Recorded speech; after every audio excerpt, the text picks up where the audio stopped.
अपने लोगों के लिए, अपने देश के लिए। आपके दो रुक जाओ। नगर में जहाँ बुलडोजर चला था, कल मुख्यमंत्री वही पौधारोपण का कार्यक्रम करेंगे, क्या कहेंगे? हमारे घरों को उजाड़ के चाहे पौधे लगा दो, चाहे उद्योग लगा दो, ये जख्म भूलने वाले जख्म नहीं है। मुख्यमंत्री ने विस्थापन के नाम पे जो दिया है, मुख्यमंत्री को वहां भी एक बार घूम के आना चाहिए। उन कमरों में लाइट की व्यवस्था नहीं, अभी से वो मकान चूने लगे। पूरी बरसात में कैसे मुकाबला करेंगे, किस आधार पे किया है? और 5 लाख रुपए थोक दिए जबरदस्ती। लाशें गिनते गिनते हम लोग थक गए हैं। सरकार संज्ञान ले, इनकी तो आंतरिक लड़ाई खत्म हो रही है, इनकी आंतरिक लड़ाई खत्म हो जाए तो ये साथ जनता के बारे में सोचें। तो बहुत पीड़ा में है उत्तर प्रदेश, मुख्यमंत्री उत्तर प्रदेश के बारे में सोचें। ऐसा मेरा विश्वास है कि लखनऊ की बात उन तक जाएगी। ऐसा मेरा विश्वास है कि वो इन गरीबों के बारे में, और स्पेशली हैदर कैनाल में जो जुल्म होने वाला है उसके बारे में सोचें। अगर सरकार तानाशाही पर रहेगी तो हमें आंदोलन के जरिए इस लड़ाई को मजबूत करना पड़ेगा। मैं स्वयं वहीं आके बैठ के उन गरीबों की आवाज़ बनने का काम करूंगा, क्योंकि अपने लोगों को मरने के लिए नहीं छोड़ा जा सकता। धन्यवाद। ऊपर से करके बना दो, लेकिन गरीबों को कुचल के मत बनाओ। किसी का भी सपना हो जिसमें गरीब कुचले जाए, मैं उससे समर्थन नहीं करूंगा। मैं क्या कह रहा हूं, मैं फिर आपसे कह रहा हूं, बहुत सारे एलिवेटर ऊंचे बने और अंडरग्राउंड भी बने। तो अगर लोगों को, आप लोगों के जीवन की वैल्यू समझते हो, घर की वैल्यू समझते हो कि घर कैसे बनता है, तो फिर आप इसके पाप के भागीदार ना बने। आप, मैं मुख्यमंत्री से कह रहा हूं कि वो आप उसको ऊंचा बना दे, क्या दिक्कत है? तो क्या आप अतिक्रमण करने वालों को बढ़ावा देंगे? मैं ये पूछना चाहता हूं, जिनको सदियों तक सताया गया, उनको कितनी जमीन, कितनी नौकरी, कितने अधिकार आपने दिए, आप बता पाएंगे? अभी मंडल कमीशन की सिफारिशें लागू नहीं हुई भैया। अभी मैं कह रहा हूं ना, आप एक बार कास्ट सर्वे करा लो, सब खुल जाएगा।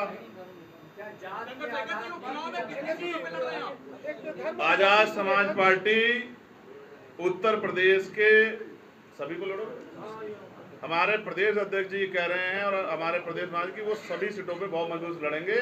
आज मैंने उनकी तैयारी का भी वो लिया है, उनकी तैयारी सभी सीटों पे होगी। उन्होंने बूथ कमेटी, सेक्टर कमेटी सब तैयार कर लिया है। मजबूत प्रत्याशी आजाद समाज पार्टी अपने बलबूते सभी सीटों पे चुनाव लड़ेगी। एक रिपोर्टिंग करने 5 पत्रकारों को मुकदमा कर दिया। ये जो पत्रकारों के पे हमले हो रहे हैं, उनके आवाज को दबाया जा रहा है, ये भी बंद होना चाहिए। मुख्यमंत्री ने वादा तो किया है कि पत्रकारों के साथ अन्याय नहीं होगा, लेकिन मैंने तो बनारस में अभी एक एसडीएम को पिटते हुए देखा। यहाँ कौन सुरक्षित है? अधिकारी सुरक्षित नहीं है, कर्मचारी सुरक्षित नहीं है, नौजवान सुरक्षित नहीं है। और मेरी मुख्यमंत्री से मांग है, वो सबका साथ सबके विकास की बात करते हैं, तो उनको जो वेस्टलैंड है, बंजर भूमि है, ग्राम समाज की भूमि है, वंचित वर्गों में बांट देना चाहिए उस भूमि को, जिससे कि वो लोग खेती किसानी करके, कोई रोजगार तो नहीं, पढ़े लिखे नौजवान बेरोजगार घूम रहे हैं, किसानों को फसल का दाम नहीं मिल रहा है। तो जो वेस्टलैंड है उसको गरीब कमजोर तबके में बांट देना चाहिए। उत्तर प्रदेश के कई ऐसे जिले हैं पूर्वांचल के, जहां से मैं आता हूं, नगीना लोकसभा से, बिजनौर, मेरठ, मुजफ्फरनगर बाढ़ से ग्रसित होने वाले हैं।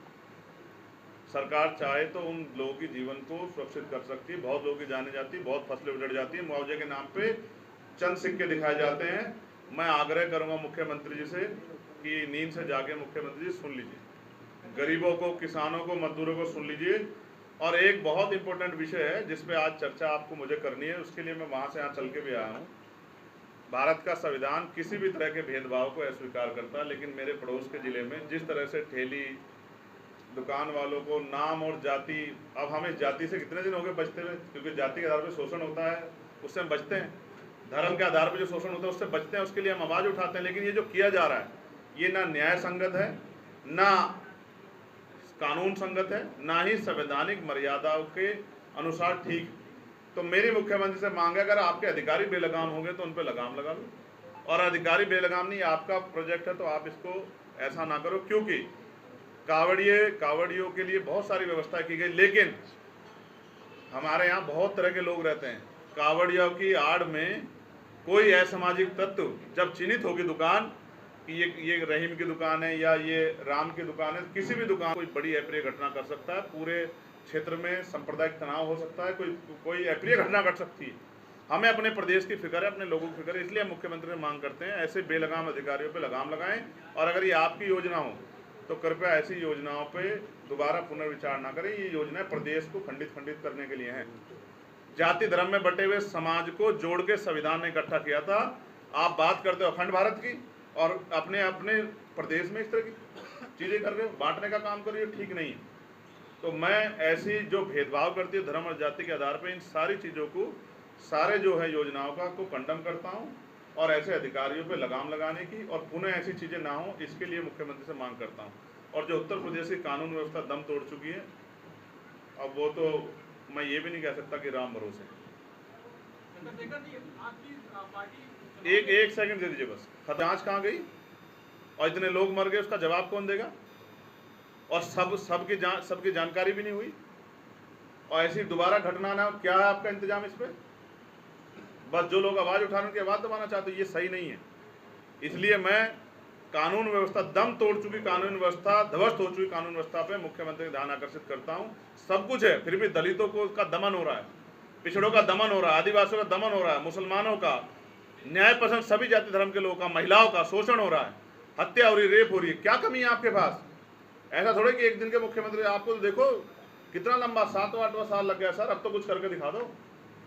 7वां साल है आपको, ये थोड़ा ही कि आप अब भी कहो कि भाई हम पे किस चीज़ कमी है। अब कोई किसी दूसरी पार्टी की सरकार है क्या? अब तो आपकी सरकार, तो आप तो कानून व्यवस्था अच्छी करो, या ये कह काम चल जाए पिछली से अच्छी है। तो पिछली से अच्छी क्या मतलब होता है? आपके पास किस चीज़ की कमी है? अब तो लोगों का जीवन सुरक्षित करो। हम तो अपने लोगों की लाशें हाथों में उठाते हुए थक गए हैं। उत्तर प्रदेश में जिस तरह का दमन वंचित वर्ग, SC ST OBC और माइनॉरिटी के लोग रहते हैं, मुस्लिम समाज के लोग रहते हैं, तो मुझे ऐसा लगता है कि अगर यहाँ की सत्ता इनके दुख को समझे, मुख्यमंत्री इनके दुख को समझे, तो वो इनको जीवन को भी बचा सकते हैं, उनको बेघर होने से बचा सकते हैं। और अगर मुख्यमंत्री ने, सरकार ने तय कर लिया कि इन गरीबों को उजाड़ना है, और ये हमारे साथ आज से नहीं हो रहा, सदियों से होता है।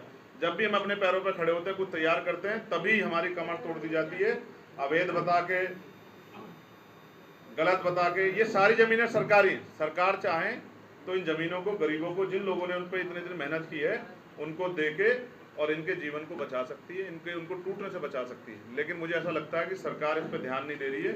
इस कारण बड़े बड़े प्रोजेक्ट की आड़ में गरीबों को कुचला जा रहा है। अमीरों को रात में तारे दिखने चाहिए, इसलिए गरीबों के घरों को जमींदोज किया जा रहा है। हम अपने लोगों को बेघर नहीं होने देंगे। मैं मुख्यमंत्री जी से ये आग्रह करता हूँ, निवेदन करता हूँ, मांग करता हूँ कि वो पंतनगर के तरह इनका दर्द भी सुने। और इसका एक कड़वा सच ये है, अगर किसी कोर्ट के आदेश पे ये हो, हम न्यायपालिका का सम्मान करते हैं, तो मुख्यमंत्री पे ताकत है कि वो जनता का संरक्षण कर सकते हैं, वो इनको विस्थापित कर सकते हैं, अच्छी जगह दे सकते हैं, और वो इस प्रोजेक्ट को और ऊंचा करके बना। लोग विरोध नहीं कर रहे प्रोजेक्ट का, लोग भी चाहते हैं विकास, लेकिन ये गरीबों की बस्तियों से जो विकास हो रहा है ना, उनको कुचल के, ये नहीं होना चाहिए। बहुत सारी जगह उधर से बना लो, लेकिन अगर उधर से बना तो थोड़ा ऊंचा बना लो, लोगों की जान बच जाए।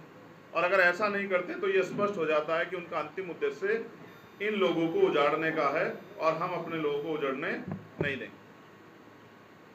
सारे काम हो सकते हैं। अकबर नगर में जो हुआ है, आप सब लोगों ने देख लिया, उनको छोटे छोटे कमरों में रख दिया। वहाँ बिजली नहीं आ रही है, पानी की व्यवस्था नहीं है, सुरक्षा की व्यवस्था नहीं है, वो सब लोग रो रहे हैं। उनके ऊपर जबरदस्ती 5 लाख रुपए का वो जो है एक अमाउंट तय कर दिया कि आपको देना है। लोगों के खाने को रोटी नहीं है, लेकिन सरकार को पैसा चाहिए। तो ये पैसा जब करोड़ों करोड़ रुपए पूंजीपतियों का माफ करते तो जनता का माफ कर दो। तो मेरा ये मत है कि सरकार को हमारी इस मांग को सुनना चाहिए। और अगर सरकार, मुख्यमंत्री तो यहीं रहते हैं, अगर मुख्यमंत्री खुद जाके देखेंगे तो उन माओं के आंसू देख के शायद मुख्यमंत्री का दिल पिघल जाए, उनको तरस आ जाए इन गरीबों पे, जो गरीब अपने घर को उजड़ने से बचाने के लिए आंदोलन कर रहे हैं। मैं उन सभी गरीब परिवारों के साथ हूँ, और उनकी लड़ाई सड़क से लेकर पार्लियामेंट तक हम लोग लड़ेंगे। और मेरा ये मानना है कि सत्ता हमारी बात को इसलिए सुनेगी क्योंकि बहुत जल्द चुनाव में वोट मांगने भी सत्ता के लोगों को जाना है, वरना वही हश्र होगा जो अयोध्या में हुआ। अयोध्या में भी इसी तरह जो है विकास के नाम पे गरीबों को उजाड़ा गया। फिर जनता ने ये बताया कि धर्म सेकेंडरी है, पहले उनका जीवन है, उनकी सुख सुविधाएं हैं, उनको इज्जत की जिंदगी मिले, और जो उनको नुकसान पहुंचाएगा उनको सबक सिखा, वो वोट की जोर से सबक सिखाएंगे। साथ साथ आपके और मेरे याद होगा कि उत्तर प्रदेश में पुलिस की एक भर्ती आई थी, जिसके बहुत बड़े बड़े प्रचार हुए।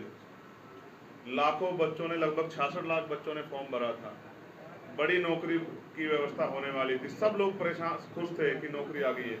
फिर उसका पेपर लीक हुआ, हम लोगों ने विरोध किया तो मुख्यमंत्री जी कहने लगे कि इनको ये झूठा खबर फैला रहे हैं, लेकिन बाद में अंत मांगा और भर्ती कैंसिल की। 6 महीने का समय मांगा था। मैं बस लखनऊ में बैठ के मुख्यमंत्री जी को याद दिला रहा हूँ, समय पूरा हो गया। वो बच्चे जो हैं इंतजार देख रहे हैं, उनकी बहनें सपने देख रही हैं, उनकी माएँ उनके पिता सपने देख रहे हैं कि हमारा बच्चा नौकरी लग के अपने पैरों पर खड़ा होगा, हमारी ज़िंदगी बदलेगा। तो उस भर्ती को मुख्यमंत्री जी जल्दी करा दें। और साथ साथ मैं एक मांग को पार्लियामेंट में भी उठा चुका, यहाँ भी आपके सामने रख रहा हूँ। मुख्यमंत्री जी के हाथ में ताकत है, मेरे हाथ में नहीं है, कि वो पुलिस रिफॉर्म कर सकते हैं। पुलिस की ड्यूटी 8 घंटे करके उनको सप्ताह में 1 दिन की छुट्टी दे सकते हैं। उनको इस बोझ से, अनावश्यक बोझ से, फ्रस्ट्रेशन निकाल सकते हैं, उनकी वेतन विसंगतियां दूर कर सकते हैं। उनके पास ताकत है, मेरे पास नहीं है। मैं चीफ मिनिस्टर होता तो आज ही कर देता, लेकिन उनके पास है।